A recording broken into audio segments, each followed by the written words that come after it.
নমস্কার বন্ধুরা, আশা করি তোমরা সবাই ভীষণ ভালো আছো। বাংলা লার্নিং সহজে চ্যানেলে তোমাদের সকলকে জানাই আন্তরিক স্বাগত। আমি প্রিয়া, আর আজকে আমরা আলোচনা করব বাংলা শব্দ ভান্ডারের ত্রয়োদশ পর্বটি। এখানে মূলত আমরা নব্য শব্দ, জোড়কলম শব্দ ও লোক নিরুক্তি নিয়ে আলোচনা করব। তো চলো কথা না বাড়িয়ে দেখে নিই আজকের বিষয়বস্তু। আজকের আমাদের আলোচ্য বিষয় হলো নব্য শব্দ। তো প্রথমেই আমরা দেখে নেব নব্য শব্দ কাকে বলছি আমরা। আমাদের ব্যবহারিক ভাষায় প্রায়শই নতুন শব্দের প্রবেশ ঘটে, তাই হলো নব্য শব্দ, যাকে ইংরেজিতে আমরা বলছি নিউ ওয়ার্ড। আমরা সকলেই জানি যে ভাষা নদীর মতোই প্রবাহমান, একটি প্রাণবন্ত সজীব সত্তা। সব সময় তা পরিবর্তন হয়, বা আমরা বলতে পারি ভাষা চির পরিবর্তনশীল।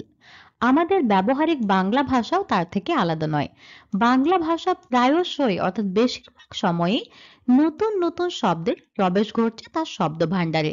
বাংলা ভাষা তাকে সাদরে আমন্ত্রণ করে স্থান দিচ্ছে নিজের শব্দ ভাণ্ডারে। এই যে নতুন শব্দগুলির প্রবেশ ঘটছে, সেগুলিকে আমরা বলছি নব্য শব্দ, যাকে আমরা ইংরেজিতে বলছি নিউ ওয়ার্ড। তো এর কিছু উদাহরণ দেখলে নব্য শব্দ জিনিসটা তোমরা আরো ভালোভাবে বুঝতে পারবে। তো সরাসরি আমরা চলে আসবো উদাহরণ অংশে। দেখো এখানে লেখা আছে অনলাইন, ফেসবুক, টুইটার, ইনস্টাগ্রাম। এই শব্দগুলো হলো বাংলা শব্দ ভাণ্ডারের নব্য শব্দ।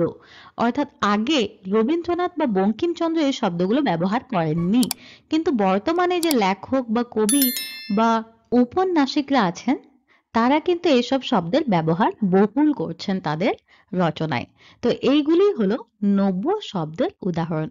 তোমরা যদি এছাড়াও অন্য কোনো নব্য শব্দ জানো, তো অবশ্যই কমেন্ট করো। তো চলো এরপর আমরা চলে যাই পরের স্লাইডে।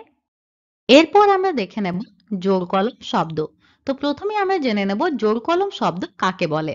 দুটি ভিন্ন শব্দ বা দুটি শব্দের অংশবিশেষ মিলে নতুন শব্দ তৈরি হলে জোড়কলম শব্দ বলা হয়, যাকে ইংরেজিতে আমরা বলছি পোর্টম্যান্টো ওয়ার্ডস। অর্থাৎ সংজ্ঞা থেকে আমরা বুঝতে পারছি যে যখন দুটি ভিন্ন শব্দ বা দুটি শব্দের অংশবিশেষ মিলে একটি নতুন শব্দ গঠন করে, তখন তাকে আমরা বলছি জোড়কলম শব্দ, যাকে ইংরেজিতে বলা হয় পোর্টম্যান্টো ওয়ার্ডস।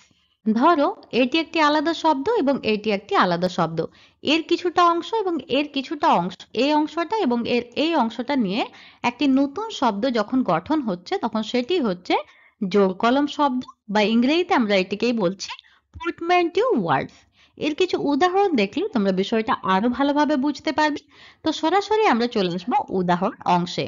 লক্ষ্য করো এখানে আছে হাঁস আর সজারু, দুটি আলাদা আলাদা শব্দ। এখানে হাঁস সম্পূর্ণ নিয়েছে এবং সজারু জারু অংশটি নিয়েছে, এই ইয়েলো কালার দিয়ে যেটি লেখা আছে সেটি।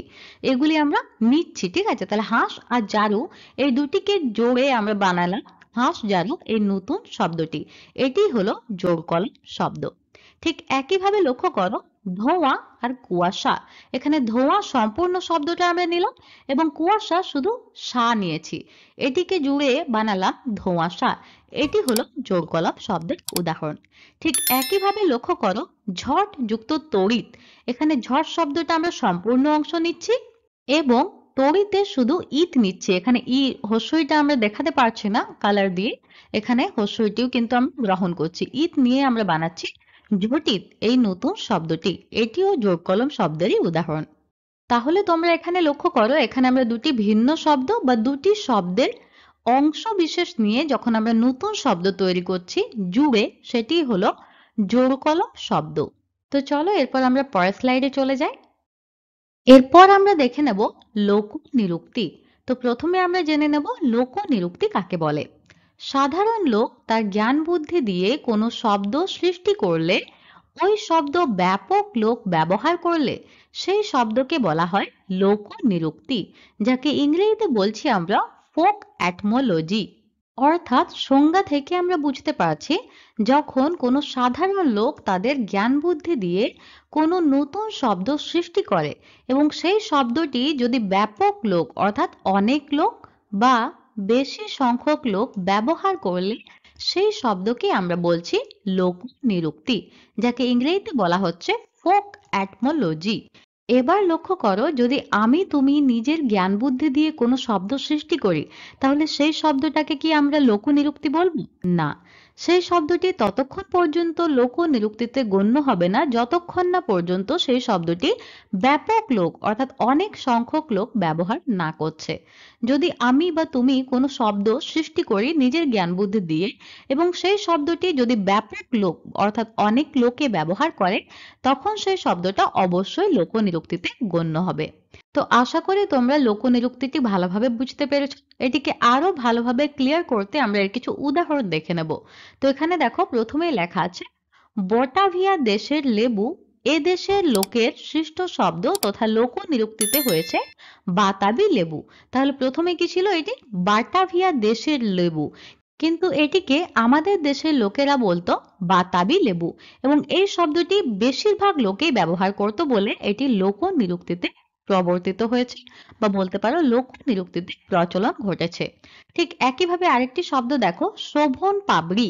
লোকনিযুক্তিতে হয়েছে প্রথমে সোহন পাপড়ি এবং তারপর হয়েছে সোন পাপড়ি। একটি বিখ্যাত মিষ্টি, অনেকেরই পছন্দ, বিশেষ করে আমার তো পছন্দই। ঠিক আছে, তো প্রথমে শব্দটি কি ছিল? শোভন পাপড়ি, কিন্তু এটি লোকনিযুক্তিতে হয়েছে শোভন পাপড়ি এবং তারপর সোন পাপড়ি। অর্থাৎ মূল শব্দ ছিল শোভন পাপড়ি, কিন্তু আমাদের দেশের লোকেরা এটিকে সোন পাপড়ি বলতো এবং এটি বহু লোকে বা ব্যাপক লোকে ব্যবহার করে। আমরা সকলেই সোন পাপড়ি বলি, তাহলে এটিও লোকনিযুক্তিরই উদাহরণ। তো আশা করি তোমরা লোকনিযুক্তি বিষয়টা বুঝতে পেরেছো।